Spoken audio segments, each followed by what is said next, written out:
Hey Ryan, how do I get project-based learning started at my school? I've gotten some form of this question nearly every day for the last decade from engaged educators just like you. So at Magnify Learning, we've created a free download to get you started. Whether you're a superintendent, principal, coach, or teacher, go to whatispbl.com to get started on your project-based learning journey today.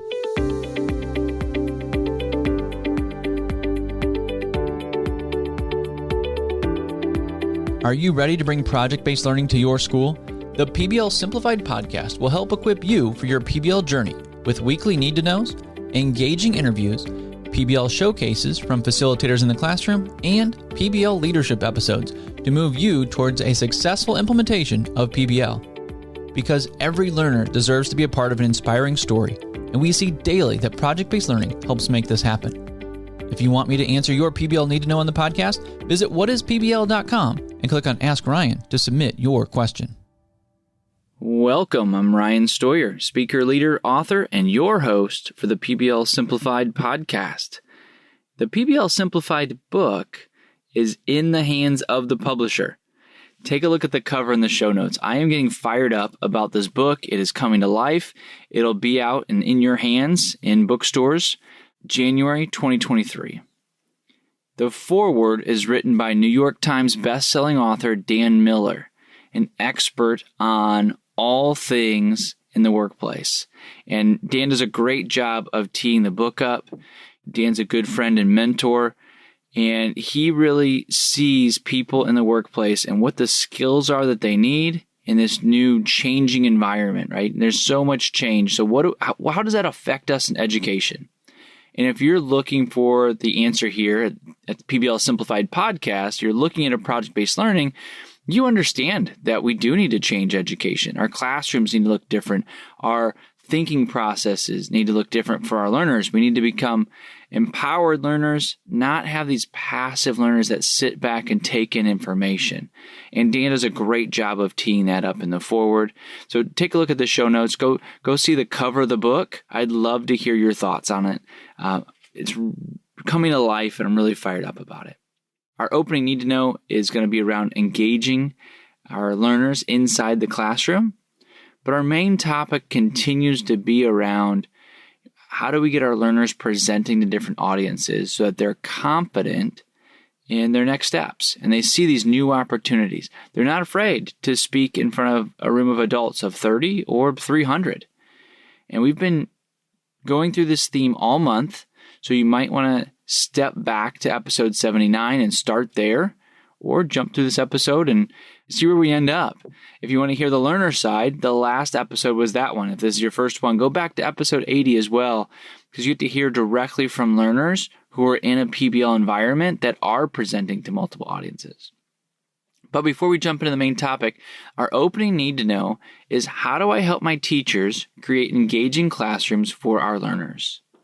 It's a question we get often, and sometimes I feel like we should get it more. Right? Engagement is not movies and cookies and just kids smiling, but engagement is kids leaning into the work, being curious, that real inquiry. Inquiry is more than, that first journal start question or a bell ringer. Inquiry is really where we have curious learners that are wondering about learning. And that's when you've got engagement. So how do you create these engaging environments in the classroom? We have educational leaders ask this all the time, and the answer is often right at the very top, right? Like, what does your professional development look like within your school? If you have a faculty meeting, is everybody sitting there and getting information? Someone just speaks at them for 60 minutes? Because then that's what they're going to go replicate. Like, you can send your classroom facilitators to conferences all you want, but when they come back to your building and they get sit and get from you and your coaches, you're saying, like, this is what the learning environment should be. And sometimes we think, yeah, but they're adults, they can handle this. No, we need to model an engaging classroom learning environment for our teachers so they can take those same tactics into the classroom and create engaging learning environments there. We want to demonstrate and model an engaging classroom for our classroom facilitators so they can do it for their learners. We take this extremely seriously at Magnify Learning. This is one of our major geeky points. We continually revise all of our workshops every summer. We look at the reflection from the summer before, and we tweak warm, cool feedback. We always want feedback. We thrive on feedback. In fact, this year we've revamped the beginning of all of our workshops to be even more engaging, to be more culture-based to start, so that we can create the culture in that workshop because we believe in it so much. We believe that the culture's there. That's the current that moves us towards great, rigorous learning. And we want to present that in a workshop. When we say present, we mean feel and be immersed in these great culture practices so that your classroom facilitators can go back to their classrooms and do the same thing and create an engaging classroom environment for their learners. So the quick answer is that if you want your teachers to have engaging classrooms, then you as the building leader need to have engaging activities for them during their faculty meetings, during professional development, so that engaging learning environments are being modeled for them and that they know that that's the norm and the expectation that they should be taking back to their classrooms. But our main topic for the day is how do we get our learners ready to present? Because I believe that every school needs to have learners presenting to audiences outside of the classroom. And it's because of these 3 transformative principles. Now in episode 79, I showed you that you can do it. Now I'm going to show you why you need to do it. It might be a little backwards from Simon Sinek's, but I think we're going to get there. Because first, I'm not even sure you're going to listen to these transformative properties if you don't know you can do it. You say, well, it's just what that school does with those learners. Friends, I can tell you right now, I've seen it in rural, suburban, urban, large, small, any school, any classroom can do this where their learners are empowered and they're ready to present. And these are the 3 transformative principles you need to follow. The first one is to make learning transparent. Make learning transparent. What happens if all of the classrooms in your school are presenting in some form? And we don't expect it to be perfect the first time, right? We're going to quick prototype this, but everybody needs to be presenting to each other, to you as a building leader. What happens if your highest performing classroom and your lowest performing classroom both have their learners present? What's that look like when other teachers see what the learners in your building are capable of? It starts to change paradigms is what happens. Is when some of your learners, again, it doesn't have to be your highest academic achievers, right? All of your learners on the spectrum are very capable of high-performing presentations. They need to be taught those skills. They're not inherent. In fact, most adults don't enjoy presenting. So we need to teach it so they're confident. We want them to have mastered the content so that they can also present confidently. But when you have different classrooms watching these learners present that are from the same neighborhoods, right, that are the kids that they had last year, and now they're doing these amazing things, it starts to make our classroom facilitators think, I wonder if there's some other things that I could be doing to help my learners do that. And it opens up this conversation where we can start to share best practices.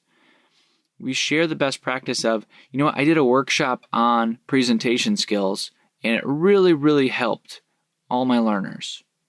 Here's what it looks like. And you can share it right there. You can have that classroom facilitator share in one of your PD sessions how they got their learners to be confident in presenting. And you start to get this cross-sharing of learning between your classroom facilitators. But the first thing you have to do is make the learning transparent. Once it's not hidden in your classroom, data is super important. I'm a data geek. I love data. Sometimes it can get hidden in a classroom somewhere, and that doesn't even get to be transparent. So making data transparent, but also making the presentations transparent. Now we're not hiding in our classrooms saying, well, I've got a tough bunch of kids. This group, it's tough. Well, maybe, that might be true, but what are we going to do? What are the best practices that we can share, the things that are working so that we can reach this tough group of kids, right? That's why we're in the work, to do just that. So make the learning transparent. It makes a difference for our classroom facilitators and your learners as well, when they know that they're going to present this to an authentic audience, they tend to shape up what they're producing, right? They're going to produce a higher quality end product because it's going to be presented to an outside audience. They're with our classroom facilitators 184 days a year, and it's really important to build that relationship and that the learners know that their classroom facilitators love them. Like, that's a big deal.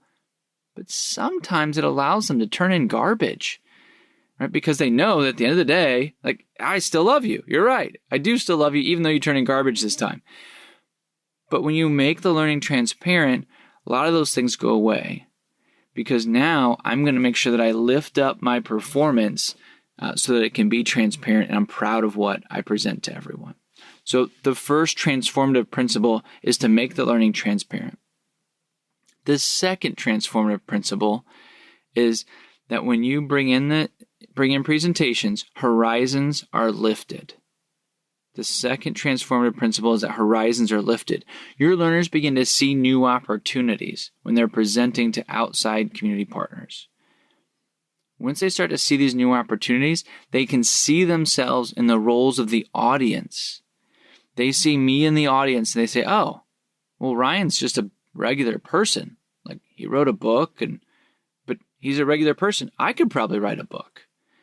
And there's research that shows that, especially in the STEM fields, we have a lot of research there that shows that when our learners are interacting with professionals from the field, that they can now see themselves in that role. And that's such a big deal for so many of our learners that might not have a network that has engineers and bankers and nurses and doctors in it. For the most part, our learners and ourselves, really, we get to see, the 5 most important people in our lives that are around us, and we see those positions as our possibility. And when we open up that network for our learners, they can see new possibilities. Their horizons are lifted, and they start to see more and more importance in this presenting. Because everyone presents, so everyone gets better. I like to put that right in here. Everyone presents, so everyone gets better. Because sometimes what happens is we only let these high achievers present, it's great to have high achievers present. I think it's a great idea. They'll get better at their craft and what they do. But our lower achievers, the ones that aren't getting the points in school, we want them to get better too. So they need to present. And yes, they should present to an authentic audience because otherwise they don't get the benefits of it. Right? It doesn't have that little extra pomp and circumstance. Are those learners that don't gather all the points, are they going to be perfect the first time? No, of course they aren't. I've got some great fail stories of, putting learners up in positions and, they did the best they could and they had some faux pas, but our authentic audience realizes why they're there. They're there for learning and they have grace for those learners. And it's such a great learning experience. When they get to say, oh, Mr. Stoyer let me present to the Rotary Club. I must have something really important to say. That's what it says. And that's when you really start to get some momentum like you hear in these PBL environments where you have these really inspiring learner stories. It's because these learners have been given a chance. And they didn't knock it out of the park the first time, but they got more at bats. And eventually they did, and they understand how and why they're doing what they're doing. The third transformative principle in transforming your school to where your learners are bringing out these inspiring stories and they're presenting, the third transformative principle is to make feedback and reflection part of your culture. To make feedback and reflection part of your culture. That's where we're becoming continuous learners as adults and as our young learners. We always want feedback. We always want reflection. When public presentations become the norm for what you do at your school, your whole school begins to take on a culture of feedback and reflection. Learners want to reflect and refine their work before they present it. They'll say, hey, Mr. Stoyer, can we do a tuning protocol on this because my presentation's coming up? They'll ask for those. You put together a tuning protocol group and they can get reflection. You start to build this culture of that growth mindset that we talk about, right? It's more than the words you put on your billboard. It's more than changing your vocabulary. Growth mindset is about changing these behaviors where learners want reflection, they want feedback so that their work can get better.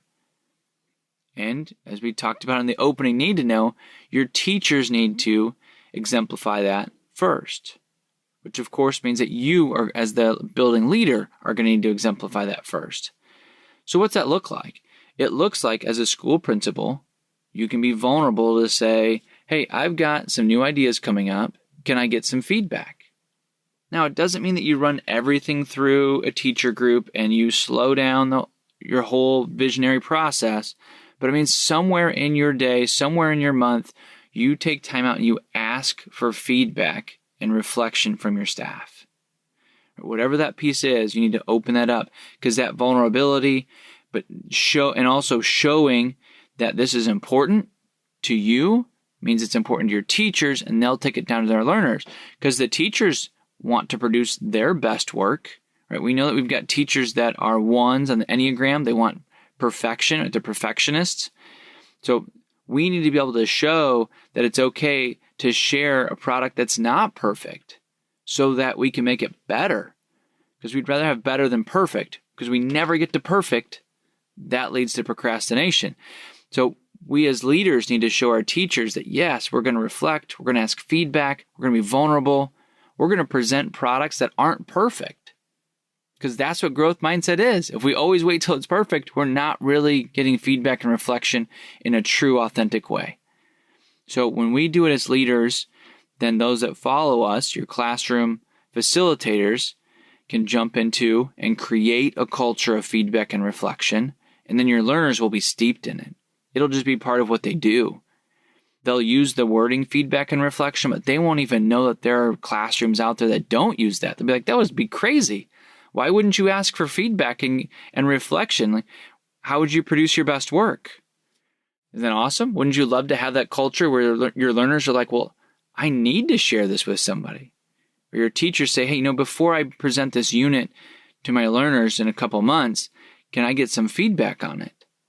And they take their prep time, or they take lunch, or they come to you as the leader and say, hey, can I get your feedback?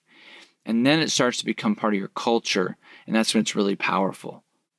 So every school needs to have their learners presenting to audiences outside of the classroom, because it makes the learning transparent, horizons are lifted, and feedback and reflection become part of the culture. And when you're doing that, inspiring stories are going to flood out of that work, and it's really, really exciting time to be in a project-based learning environment.